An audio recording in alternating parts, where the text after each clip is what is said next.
नमस्कार, आप देख रहे हैं अब तक टीवी चैनल। हमारे संवाददाता डॉक्टर दयाराम वर्मा ने जनपद बस्ती से जानकारी देते हुए बताया, बस्ती पहुंचे केंद्रीय मंत्री अनुराग ठाकुर। बीजेपी सांसद हरीश द्विवेदी के नामांकन में केंद्रीय मंत्री अनुराग ठाकुर, संजय निषाद, आशीष पटेल व दारा सिंह चौहान रहे मौजूद। केंद्रीय मंत्री अनुराग ठाकुर ने विपक्ष पर हमला बोलते हुए कहा, कुछ लोग जिहाद की बात कर रहे हैं। यह देश किसी फतवे और फरमान से नहीं, बाबा साहब के संविधान से चलता है। नरेंद्र मोदी जी के मूल मंत्र सबका साथ सबका विकास से चलता है। फतवे और जिहाद के दिन अब चले गए। दिल्ली पर लोधी गौरी मुगलों का शासन नहीं, भारत की चुनी हुई एक लोकतांत्रिक सरकार द्वारा शासन होता है।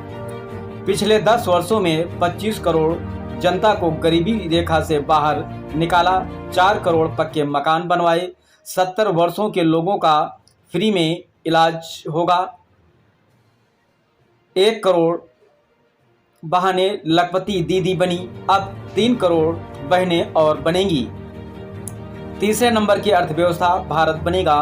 विपक्ष के लोग जाति के नाम पर भारत को बांटना चाहते हैं। देश का हर जाति मुसलमान वर्ग मोदी के साथ खड़ा है। एसटी, एससी और ओबीसी का आरक्षण किसी ने अगर छीना तो वह कांग्रेस पार्टी ने छीना है, चाहे वह तेलंगाना, कर्नाटक, आंध्र प्रदेश की बात हो। बीजेपी आएगी तो उनका आरक्षण दिलाएगी। आइए चलते हैं हमारे संवाददाता के साथ। इंटरव्यू दिलवा दिया, गिरफ्तारी हुई, वो जेल गए। अब उनके पास गिराने के लिए कुछ नहीं, उनके पास गिराने के लिए कुछ नहीं। उनसे पूछिए कि भैया, उनसे पूछिए भैया, उनसे पूछिए भैया, काम बताए। माननीय मंत्री जी को मैं बताना चाहूंगा, एक परिवार के लोग 32 साल से जो हमारे खिलाफ कैंडिडेट हैं, 32 साल से इसी विधानसभा के 32 साल, 25 साल वो थे, 2 साल से बेटा है और 5 साल उनका भतीजा एमपी था। 32 सालों में 5 काम मैं उनसे पूछता हूँ, 5 काम बता दीजिए। बस्ती की जनता जानना चाहती है तो उनके पेट में दर्द हो जाता है। बस्ती का कोई पूछ लेता है तो कहते हैं यार विकास विकास क्या होता है, विकास पर हम वोट नहीं मांगते, हम तो जाति के नाम पर वोट मांगते हैं, हमको जाति के नाम पर दे दीजिए। मैं उस जाति के लोगों से भी कहता हूं कि भैया ठीक है, जब आपसे वोट मांगे तो एक प्रश्न हमारे तरफ से कह लो कि भाई सांसद जी आ रहे हैं, उन्होंने कहा एक प्रश्न करने के लिए, वही प्रश्न के उत्तर नेताजी दे दो, हम वोट जरूर दे। वो प्रश्न क्या है आप उनसे पूछिए कि जाति के लोग इतना मान सम्मान आपके किए, लेकिन जब जाति को कुछ देने की बात आई, एमपी बनाना हुआ तो जाति का कोई गरीब का बेटा, पिछड़े समाज का कोई गरीब का बेटा नजर नहीं आया, तब तो भतीजा नजर आया। और जब एमएलए बनाना हुआ तो जाति का कोई बेटा नजर नहीं आया, तब तो बेटा नजर आया अपना। ये जातवादी लोग कभी भी, ये जातवादी लोग कभी अपने विपक्ष के कुछ लोग वोट जिहाद की बात कर रहे हैं। ये जिहाद की बात करने वालों को मैं बोलूंगा, भारत का भविष्य जिहाद या फसाद से तय नहीं होगा।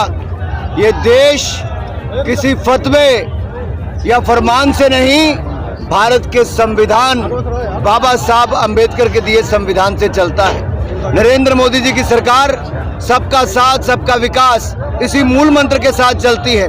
फतवे और जिहाद के दिन चले गए हैं, लोग जागरूक हो चुके हैं। जो लोग सोचते हैं कि यहाँ पर जाति के नाम पे, धर्म के नाम पे वोट मांगेंगे, उनका काम नहीं चलेगा।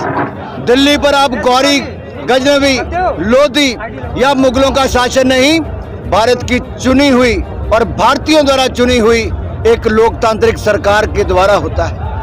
और पिछले 10 वर्षों में 25 करोड़ गरीबों को गरीबी रेखा से बाहर निकाला, 4 करोड़ पक्के मकान बनाए, अब 3 करोड़ पक्के मकान और बनाएंगे। 1 करोड़ बहनें लखपति दीदी बनी, अब 3 करोड़ बहनें लखपति दीदी बनेगी।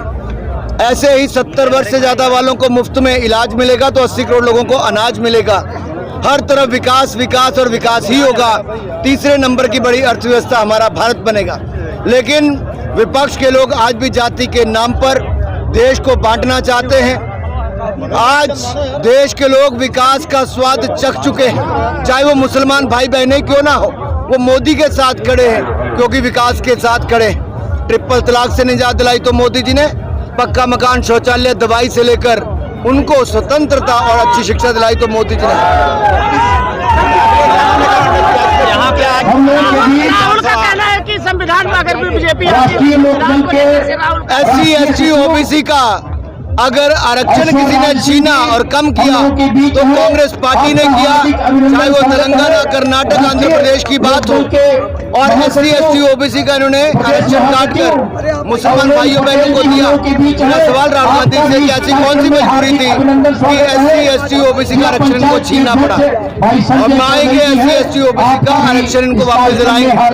जब तक मोदी सरकार है तब तक SC ST OBC का आरक्षण कोई नहीं छीन सकता।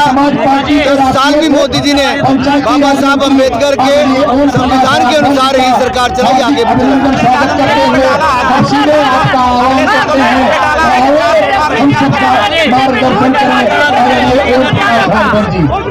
अखिलेश यादव ने